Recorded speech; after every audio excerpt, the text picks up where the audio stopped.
प्लासी का युद्ध हुआ 1757 में। 1757 में प्लासी का युद्ध हुआ। इस युद्ध के बाद जो है उनका सिराजुद्दौला मारा गया था, तो अंग्रेजों का जो है एंट्री हो जाती है बंगाल के अंदर। और यहाँ पर जो है जो उस समय में मीर जाफर था उसका सेनापति, उसको उसने अंदर लिया। 50 लाख रुपए में तय किया कि आप जो 1 साल में 50 लाख रुपए में दूंगा पर राज करो, लेकिन एक बात ध्यान रखिएगा कि यार किसी राजा से आपको संधि करनी है, बातचीत करनी है, तो हम तुम्हारे दरबार में भी बैठे करेंगे। तो एक तरह से अंग्रेज जो है दरबार में बैठने लगे थे। 1764 में होता है बक्सर का युद्ध, बहुत फेमस युद्ध है। इस युद्ध के बाद जो है अंग्रेजों ने जो है बंगाल पर, अवध पर और दिल्ली पर कब्जा कर लिया था। उसके बाद 1765 में इलाहाबाद की संधि होती है।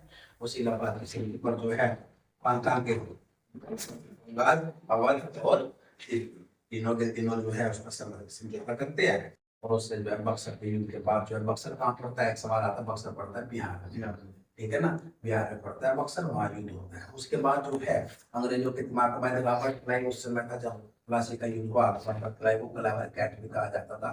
तो उसने जो है भारत में सब तो उनकी आत्मा की थी, तो उन्होंने कहने लगे कि भैया कुछ ऐसे रेगुलेशंस बनाए जाए, कानून बनाए जाए, जिससे कि हम लोग जो है देश आगे लेकर चले इंडिया को। तो उन्होंने जो है रेगुलेटिंग एक्ट, तो इसने सवाल पूछा था कि रेगुलेटिंग एक्ट क्या बात की है। तो रेगुलेटिंग एक्ट का मतलब ये कहा था कि 20 साल के लिए कानून बनाए हम लोग, तो 20 साल में जो भी कानून बनेंगे उसके बाद 20 साल बाद हम लोग रखेंगे इसमें हम कितना कारगर साबित हुए, कितने कारगर साबित नहीं हुए। तो 4 उन्होंने एक्ट बनाए थे, रेगुलेटिंग एक्ट 1773, 1793, 1813, 1833। उसी बीच में कुछ अधिनियम बने, ठीक है ना। और ऐसे देश देश जो है 1947 तक जो है चलता रहा एक्ट के हिसाब से। अगला सवाल इसमें था कि एक्ट बनाने वाला गवर्नर जनरल कौन था, बारह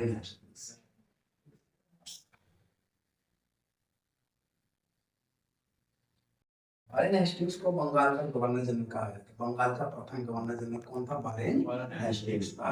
ये एक ऐसा व्यक्ति था जिसने अपना जीवन किलर के किया था, भारत में एज ए किलर बन के आया था ये, लेकिन अपनी बुद्धिमत्ता से जो है क्या हुआ, बंगाल का गवर्नर जनरल बन गया। उसी समय उसने जो है संभाला कलकत्ता का उच्च न्यायालय। तो कलकत्ता का उच्च न्यायालय इसकी स्थापना किस एक्ट के अंतर्गत हुई थी।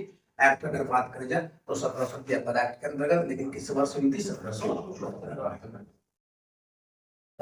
यहाँ पूछेगा एक्ट 1773 और वर्ष 1774 कलकत्ता हाई कोर्ट जो स्थापित किया गया। उसका जो मुख्य न्यायाधीश था वो एलिजा कुंटे था। इस सवाल कई बार आ रहा है कि इसका जो मुख्य न्यायाधीश था वो था एलिजा कुंटे।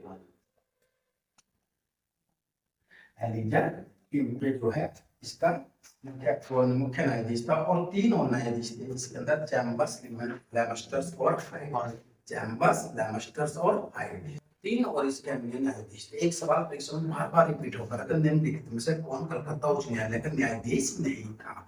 अगर मुख्य बात करें तो एलिजा कुंटे था, और जो 3 सहायक थे चैम्बर्स, लेमस्टर्स और हाइड।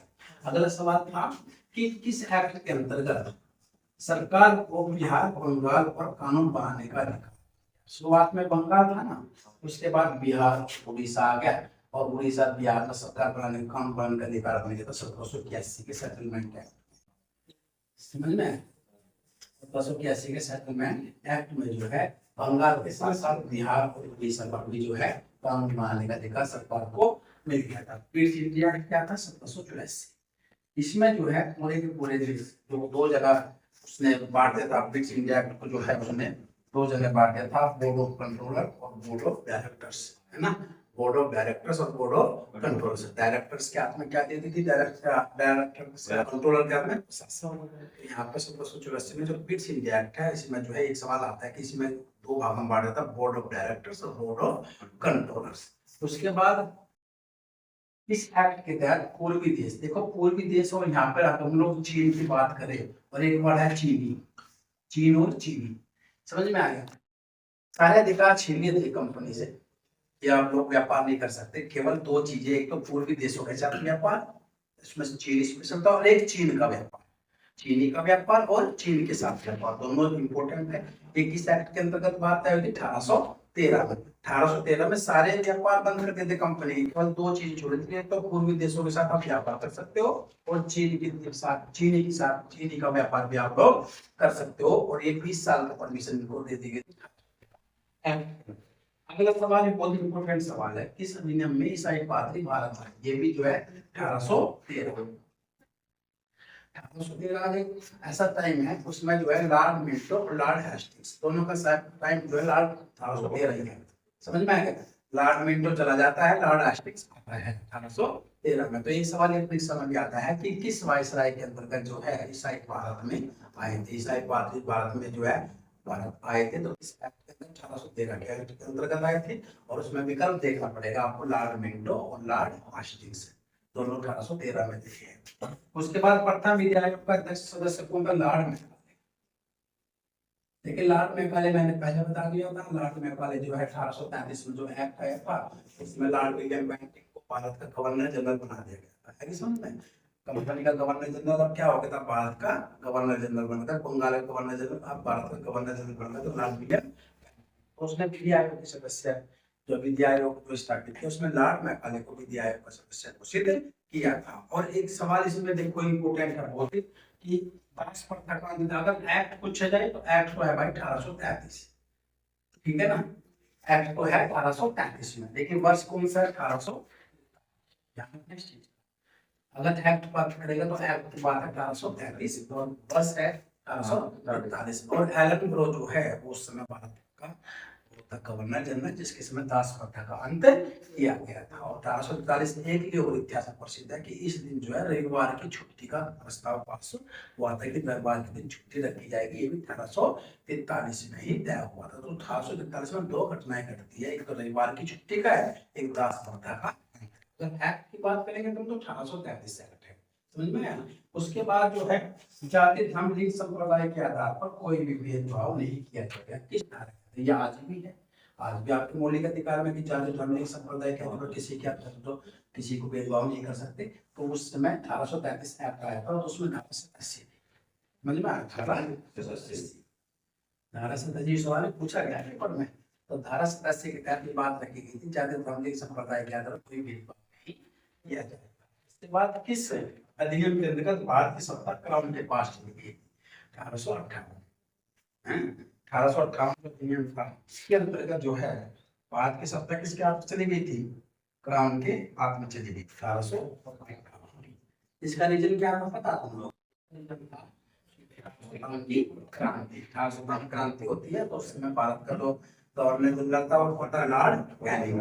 समझ में? लॉर्ड कैनिंग ने महारानी विक्टोरिया का पत्र पढ़ा था, इलाहाबाद में बैठकर पत्र पढ़ा था। ये भी सवाल आता है पेपर में कि किसने पत्र पढ़ा था? लॉर्ड कैनिंग ने। कहाँ पत्र पढ़ा था? इलाहाबाद में। किसका पत्र? ठीक है ना? उसने ये घोषणा करी थी कि हम लोग जो है सत्ता कंपनी के हाथ से निकलकर क्राउन के हाथ में पहुंच गए। मुगल पद समाप्त किस एक्ट के अंतर्गत? मुगल पद समाप्त किया गया था 1800। अंतिम गवर्नर जनरल भारत प्रथम है लॉर्ड कैनिंग। विभागीय प्रणाली को इस गवर्नर जनरल ने विभागीय प्रणाली को प्रारंभ किया। भारत भी विभाग बने हुए हैं ना, तो इस विभाग के पार्ट लॉर्ड कैनिंग। लॉर्ड 1865 में लॉर्ड कैनिंग ने कितने भारतीयों को विधान परिषद के लिए मनोनीत किया था? 3 को, है ना? एक तो पटियाला का महाराष्ट्र, पता है ना? एक दिन का लाभ था। 3 बनारस पटियाला का महाराज और दिन का लाभ, 3 को विधानसभा के लिए मनोनीत किया है। महारानी विक्टोरिया ने भारत की साम्राज्य कब घोषित की थी? और इसमें मैंने लिख रखा है भाई, आपको डेट भी लिखना है ना, तारीख भी इसमें आपको लिखनी पड़ेगी। तो कौन सी तारीख में हुई थी? 28 अप्रैल 1876 महारानी विक्टोरिया भारत की साम्राज्य बनी। ईस्ट इंडिया कंपनी का भंग किया गया था पता? 1 जनवरी 1884। 1 जनवरी 1884। दोनों बहुत इंपोर्टेंट है, ध्यान रखना। किस वर्ष बजट पर बहस करने की अनुमति मिली? अगर बजट शब्द आवे, बजट शब्द 1833 एक्ट। अगर बजट बढ़ रहा है, ये बजट शब्द का सबसे पहला प्रयोग इस और बजट पर बहस करने की परमिशन मिलती 1852। दोनों सवाल हो गए। जब बजट वर्ड का प्रयोग है, तो बजट शब्द का प्रयोग है, तो 1833 एक्ट, और बजट पर बहस करने के लिए सवाल पूछने की बात किस पर थी? 1852। सांप्रदायिक निर्वाचन का जन्म किसको माना जाता है? 1909 के पार्लियामेंटो सुधार, समझ में आ गया? पार्लियामेंटो सुधार अधिनियम को सांप्रदायिक निर्वाचन का जनक माना जाता है। वायसराय की कार्यकालिक परिषद में चुने जाने वाला प्रबल भट्टे कौन था? सत्येंद्र प्रसाद सिन्हा। कौन था? सत्येंद्र प्रसाद सिन्हा। केंद्र में द्विसदनात्मक व्यवस्था किस वर्ष स्थापित हुई? 1919। द्वैध शासन का जनक कौन था? लियोनस कार्टियस। लियोनस कार्टियस। भारत में महालेखा परीक्षक की नियुक्ति कौन करता था? अभी तो राष्ट्रपति करता है उस समय। अभी तो राष्ट्रपति, उस समय की बात करें तो अभी तो राष्ट्रपति करता है, उस समय करता था राज्य सचिव। राज्य सचिव।